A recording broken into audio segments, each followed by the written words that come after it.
Смонтирован кратки с водяным контуром 24 киловатта, с буферной емкостью в котельне.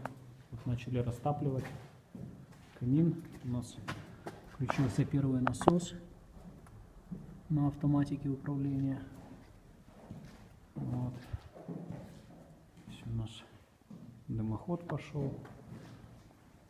Дальше трасса с коммуникациями идет в подвал по стяжке, точнее в котельную. Вот у нас котельная. Вот наша буферная емкость,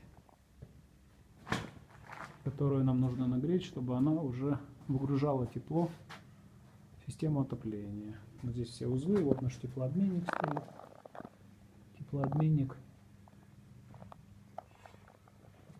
С теплообменника вот первый насос, который включился, контур камина.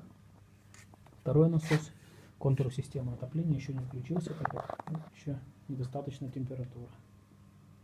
Протапливаем, прогреваем бочку, потом уже бочка выгружает систему отопления.